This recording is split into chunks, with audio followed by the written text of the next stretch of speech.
Alright, so I'm sitting here advising more than I'm doing anything. It seems like the pace has picked up a little bit more here in Cinnaminson, New Jersey. At least we're not sitting around all day waiting for anything. Caleb's building a Subaru exhaust system. What's the name Mr. Miyagi. Mr. Mr. Miyagi returned 2 weeks later after he was here for an estimate. Said he would be back the next day after us calling him back, after him stealing a pocket knife off of our counter and touching everything. Today it doesn't look like he's stealing anything in the office, but he's here. Yesterday, a customer was referred from another shop that's, yes, within 10 miles of our location. She came here and said, hey, I was referred. She didn't say the shop, and that's fine by me. They were referred for a reason, that she was getting front end work done and something else and blah, blah, blah, blah, blah. And she needs a flex pipe. Do I want to see a video? And I was like, nah, I don't trust anybody's opinions but my own when it comes to the work you're asking me to do. And she said, I understand. I said, but when you're ready to get the work done, come back and I'll gladly look over your exhaust system and look over your car for you. Okay, great, fine. She said, can I make an appointment online? We're like, yeah, sure. So she did, and then she finally showed up. And then I got her car up in the air, and that shop was right that it needs a flex pipe. And they sent her to the right shop to save money and get a quality job. And then I see new inner and outer tie rods on the front of her car. I also see a brand new long block. And I'm like, wow, the timing chain's rattling already, which is concerning. And remember, the exhaust is loud on her car, and I'm going to get to that. I'm going to get to why I'm saying this. Gambling problem? Call 1-800-GAMBLER. So I need to do my job like I do on every car, and now I'm going to show you Caleb's work here. Completely handcrafted exhaust system while the customer waits. And we're going to call him Mr. Miyagi, this guy.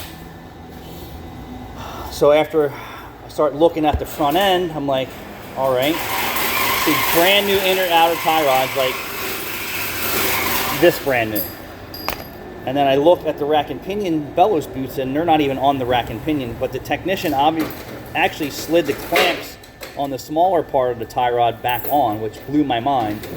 Why wouldn't you? Because you have to cut the band clamps off of these rack and pinions, and some of these techs don't have the band clamp tool or bands. We actually have band clamps and band clamp tools to do it the right way that it came from the factory, or just improvise and put a cable tie or a zip tie on, which is basic mechanic knowledge. So we take pictures and we're doing a video. And remember, once I make her car quiet again, is she going to say my car's still loud? Because we see that all the time. Yeah, the word is, it's making noises that it didn't make before. Well, you didn't know what your car was doing before your exhaust broke and got loud or rotted out. And now that your car is quiet from the exhaust, now you're going to hear other sounds, noises, clicks, creaks, whatever. So we're like, all right, let's take pictures of the inner rack boots, send it up to the counter, take a picture of the flex pipe. There's also a parking brake cable bracket snapped off the back. The parking brake cable was hanging down. And then I said, and now I heard the timing chain over the disconnected exhaust. And I said, strange that there's a newer engine long block in here and the timing chain is rowdy with no check engine lights. So the customer wants the flex pipe fixed, and then Rachel's talking to her about what's going on with her car. And she's like, I just had that front end work done. Rachel's like, I know, it's not an expensive repair, but what happens is if those boots aren't over the rack and pinion, it prematurely ruins the rack and pinion and also prematurely makes the inner tie rods wear out, because everything under your car is a dust storm or a water storm or a moisture storm getting into places it shouldn't be. Now, if I just put my blinders on like some techs do, that customer may not ever go back to that shop, or may, and that technician may never even address that. And what's that going to do to her new parts? And they also did alignment. What is that going to do to her new parts? It's going to prematurely make them fail, and then once it's out of warranty, you're going to say, ha ha ha, it's out of warranty. It's going to be $800 again. On top of that, they put a new lower control arm on the left-hand side, and the right lower control arm was completely shot. And you can't do an alignment with front-end parts that are moving. It just doesn't hold the wheel alignment. So it's in alignment as soon as it's on the rack, and as soon as she goes down the road, and passes, you know, a small crack or transition, the alignment's moving around on the right hand side, and you know the car's going to push and compensate on its own and start eating tires. So I walk up front and we're talking. She's like, yeah, go ahead and do the flex pipe. She goes, well, I'm concerned about the other stuff. Can you just fix it for me? I said, well, I always like to give the other shop the opportunity to make good on what they just did, since you just left there and now you're back here. And she said, well, give me a price. I said, I'm not going to charge you to put cable ties on the rack and pinion boots. It's actually, I actually brought her out here. I said, let me show you how fast this works. Slip over and put a cable tie on. I showed her the cable tie. I said, this is literally 3 seconds worth of work for the guy who was just working on both sides. She's like, wow, I understand. She's like, oh, there's a little fluid in there. I said, sometimes you're going to see a little fluid. But if this doesn't get corrected now, you may need a rack and pinion sooner than later, which is the technician who did the inner and outer tie rod ends, wheel alignment, and lower control arm. It's all his fault. The rack and pinion failed prematurely or faster after he touched it because of him. So I said, you know, we can do whatever you want. I prefer you just give them an opportunity to make good on the repair. And she said, I said, let me just explain this to you. If you don't do this, fix the control arm, put the rack and pinion boots back on, you're going to cost yourself so much more money in the long run from someone else's sloppy mechanic work and not advising you properly. I said, do you want to have to go back in 6 months or less and buy tires? She said, no, I just got these tires and a wheel alignment in front of it. I said, it's an incomplete job. So I showed her the new control arm on the driver's side and all the new parts. That stuff, for the most part, was done right, other than the boots. And then I showed her the control arm in the back where the bushing was completely whipped out. I said, this is moving around and it's going to ruin your alignment. And she's like, well, I don't want that. Of course you don't want that. I said, you know, this is why I'm telling you this, that if you address all this now, you won't have problems in the near future. And she's like, well, you know, I don't want to keep doing this. I said, the exhaust is pretty simple. The bracket in the back is pretty simple. I'll weld the bracket back for you at no charge. I'll fix the rack boots. Rachel will give you a price for the control arm. And I said, and then you could just take the soft approach and go back to the other shop and say, listen, I went to where you sent me. They did a great job. They actually brought me under the car to show me mistakes that you made. I had them fix it, just redo my alignment, but give me the before and after alignment specs, because I want that shop to look at the alignment specs. She's like, okay, so we're working on the exhaust. She calls that shop. She never gave us the shop who did it, but I seen the oil sticker, so I kind of know where it was. Let me just knock that out real quick.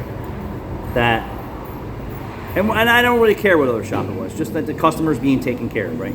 She's being advised properly, and has the confidence to go back and make them stand behind the work that they did. And it was just carelessness and sloppiness. And instead of just being the money grab, tell the customer everything that's wrong with it and put it on the table. That's all. She had no idea the control arm was dead, no idea that the boots were off, no idea that it's going to ruin her tires over a period of time and cost her more money for a rack and pinion and all this other stuff sooner than later down the road. So as we were finishing up the exhaust, and I promised I would take care of the bellows boots and the broken bracket on the cable in the back at no charge, that she called them and said they are going to replace the right lower control arm absolutely for free and do another wheel alignment. Should have did it right the first time. But you know, it's good that the good guy in the bays is looking over your car. Some people are like, oh, you know, you're just trying to sell me everything.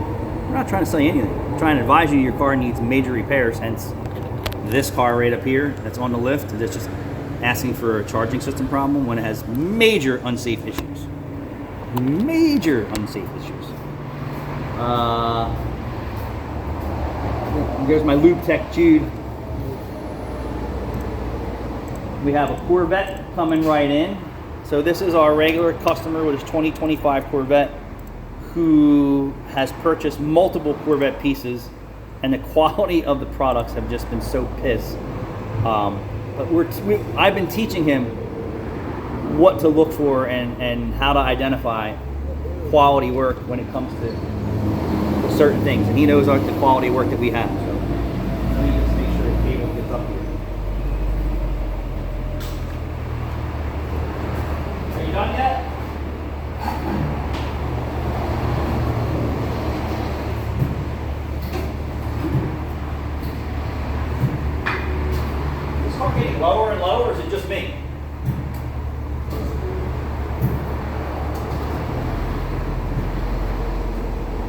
$100,000 Corvette.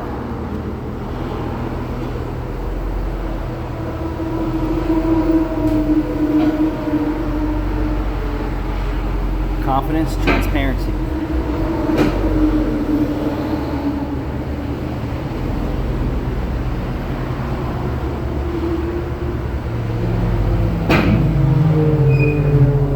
That's pretty sweet.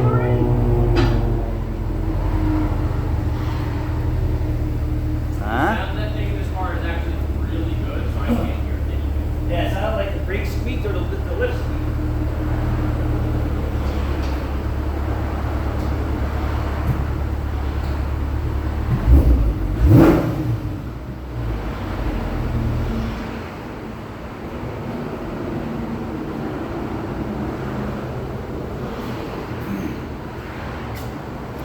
Moving on to the Corvette Stingray.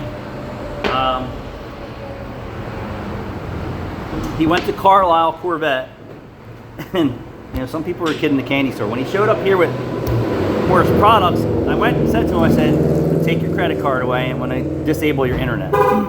He just started laughing.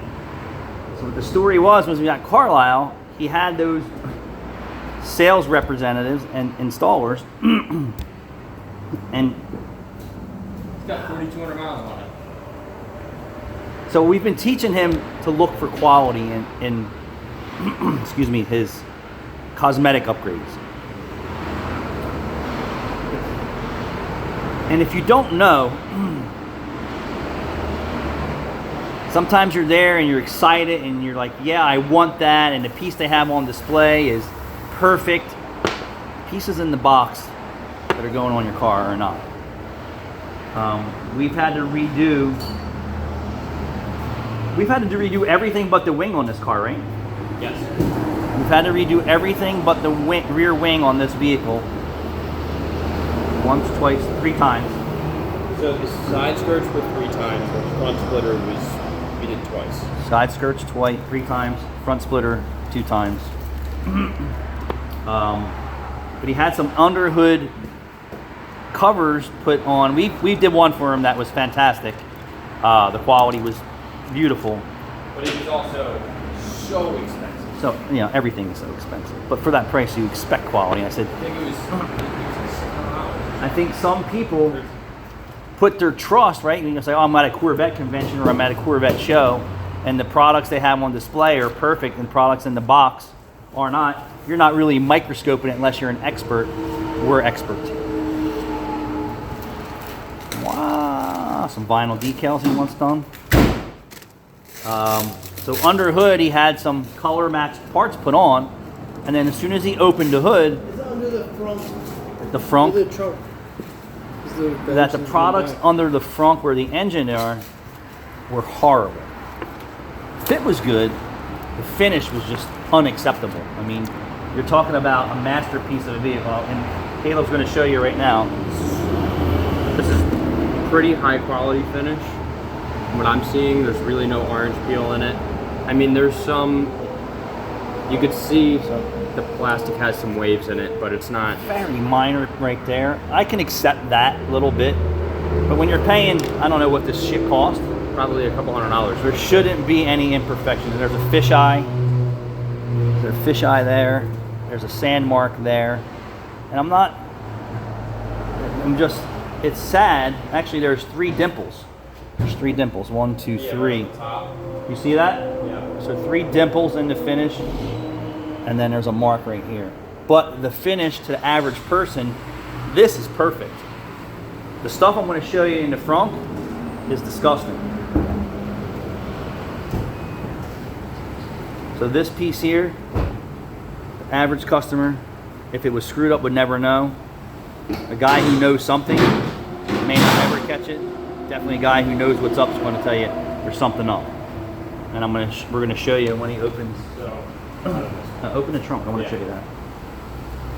Or the other piece. So this is all our work here, custom fit. Did the paddle bond hold much better here? Oh yeah, that's much better. It may not show up in this light.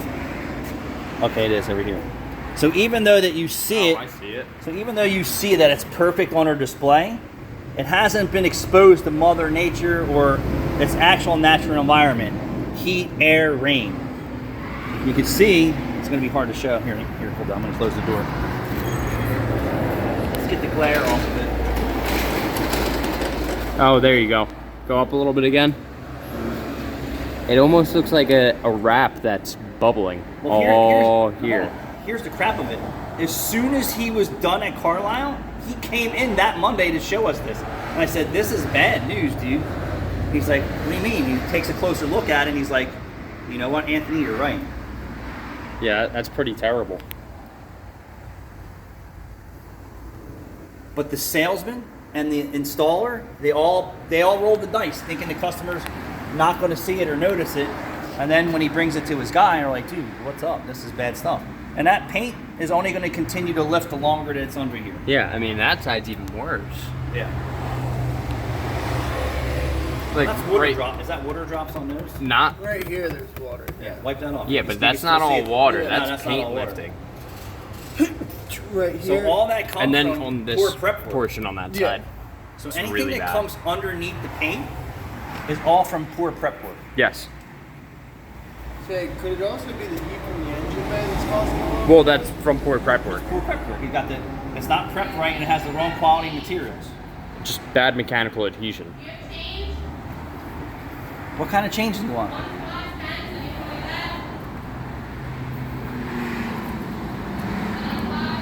No. No. Can we say it again? Yeah. That's pretty terrible. That's pretty terrible. But there's plenty of people out here doing the same shit to customers all the time. Absolutely. But we're here to educate the customer to say, hey, don't accept this. Mm-hmm. This quality of workmanship or quality of products. This product, I would tell you all day long, if you have a brand new Corvette, this is high quality wing. Which is funny because the wing is from the same company as the side skirts and the splitter. Yeah. And the wing they got right the first time, the side skirts, it was These side skirts are definitely. This was the third try, and but they did a full redesign. It has a different part number than the original ones. Yeah, and the quality is way higher. The quality is way better. And then the front splitter, I think that was more buyer's remorse than anything. Yeah. Because he got a three-piece front splitter without realizing that the seams were going to be very noticeable. But quality. And like the engine cover, that piece, it's pretty quality. Yes. But the rest of the stuff is like, you spend $500, $800. I feel like this should be a factory option. All of this. This is just stuff. He said it was expensive, and the guy gave him a good deal. I said, just because you get a good deal doesn't mean you should Get quality stuff. Yeah. lack of quality. And, and especially if someone's negotiating with you with this product and it has imperfections, this is what you're getting. If they're being transparent with it, like, hey, this is a blend product, that you're getting it cheap for a reason. Yeah. Different scenario. But when they're selling it as A quality on your car, it's going on C quality, and after a month or two, it's D quality. That's not a good thing. No, not at all. I might change the name to Transparency and Honest here. Like, how many shops are going to show you bringing a brand new Corvette up on a drive-on lift? You know what I mean? Like, typically you see them falling off of people's lifts in shops, but they don't show you bringing it in, the care that you take. All right, check us out.